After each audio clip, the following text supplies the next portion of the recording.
Welcome to the Today in History podcast, where you learn about an event that occurred today, September 10th, from history. Today's episode is titled, September 10th, 1897, First Drunk Driving Arrest. On this day in 1897, a 25-year-old London taxi driver named George Smith becomes the first person ever arrested for drunk driving after slamming his cab into a building. Smith later pled guilty and was fined 25 shillings. In the United States, the first laws against operating a motor vehicle while under the influence of alcohol went into effect in New York in 1910. In 1936, Dr. Rolla Harger, a professor of biochemistry and toxicology, patented the Drunkometer, a balloon-like device into which people were breathed to determine whether they were inebriated.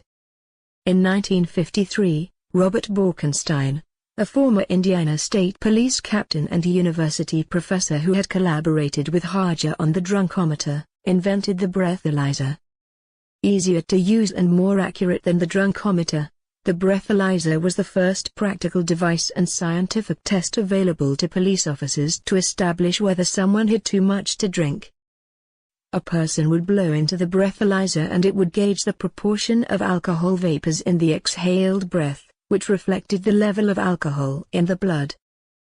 Despite the invention of the breathalyzer and other developments, it was not until the late 1970s and early 1980s that public awareness about the dangers of drinking and driving increased and lawmakers and police officers began to get tougher on offenders. In 1980, a Californian named Candy Lightner founded Mothers Against Drunk Driving, or MAD, after her 13-year-old daughter Carrie was killed by a drunk driver while walking home from a school carnival. The driver had 3 previous drunk driving convictions and was out on bail from a hit-and-run arrest 2 days earlier. Lightner and MAD were instrumental in helping to change attitudes about drunk driving and pushed for legislation that increased the penalties for driving under the influence of alcohol and/or drugs. MAD also helped get the minimum drinking age raised in many states.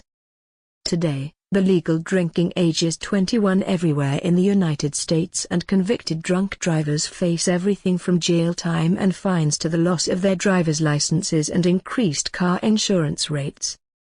Some drunk drivers are ordered to have ignition interlock devices installed in their vehicles.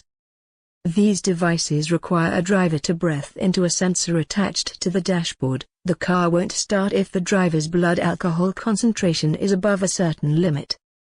Despite the stiff penalties and public awareness campaigns, drunk driving remains a serious problem in the United States.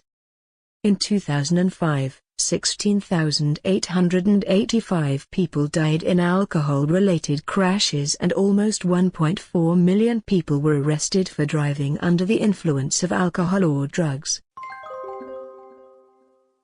Today's historic event is provided by History.com. You can find a link to the article in the show notes. Tune in tomorrow for an all-new episode of Today in History.